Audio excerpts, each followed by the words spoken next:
Most developers spend 2 to 3 years building a project and then scramble to sell it at the end. That's backwards. The ones that sell out before they're finished were pre-sold before a single wall was put up. We've helped developers and brokers pre-sell over $1 billion in unbuilt real estate. And across these projects, the same handful of things dictated whether a project was successful or not. So give me the next few minutes and I'll walk you through exactly how to pre-sell any development project. Lesson 1.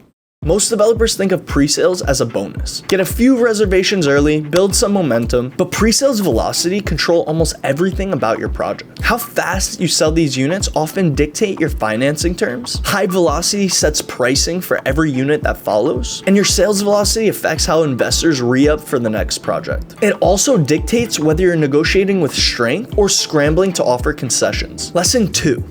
Most developers start marketing when construction starts. Some wait even longer, until there's something actually physical to show. That's on average 12 to 18 months of lost runway. The developers who consistently pre-sell 50, 60, or 70% before completion, they start their marketing as soon as the project gets approved, and sometimes even before, because the buyer journey in pre-construction is often long. Usually, people don't just see a render of a condo and wire you the money the next day. Buyers need to build conviction in their purchase.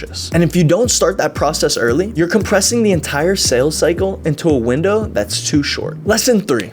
When you're selling pre-construction, there's no model unit to walk through, no view to stand in front of, no lobby to feel. So what are buyers actually buying? They're buying a feeling, a vision of life in their space. And the developers who understand this are outselling everyone else because they stop leading with square footage and start leading with lifestyle. They stop showing floor plans first and start showing what it feels like to wake up in that unit, to entertain on that terrace, and to see that skyline.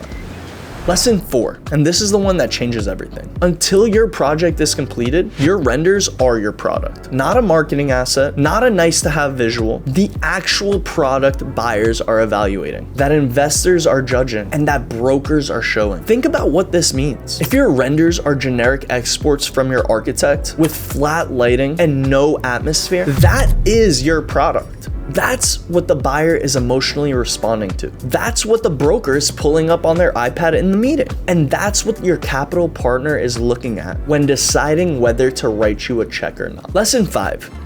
In a resale market, urgency is built in. Someone else can buy the house tomorrow. In pre-construction, that urgency doesn't exist naturally. You have to engineer it. Phased pricing, where early buyers get a better price per square foot, and everyone knows that pricing is going up in the next phase. Limited releases, where you only make a certain number of units available at one time. Exclusive broker preview events before launch. VIP reservation lists. Every one of these creates a reason to act now, instead of saying I'll think about it for 6 months. Lesson 6. Most developers hire one company for renders, another company for branding, another company for their website, and a fourth one for lead generation. Then try to stitch it all together. And it never quite works as it should. The renders don't match the brand, the website doesn't connect to the CRM, the broker materials look different than the website. Every handoff is a gap where momentum is lost, and the buyer experience breaks. The developers that pre-sell the fastest have all of this running as one system, one visual language, one narrative, one buyer journey from the first ad they see to the deposit that they sign. This isn't a marketing preference. This is an absorption strategy. So those are all the fundamentals. But if you want to go deeper and see how this plays out on real projects, click the video here. I break down lessons from over $1 billion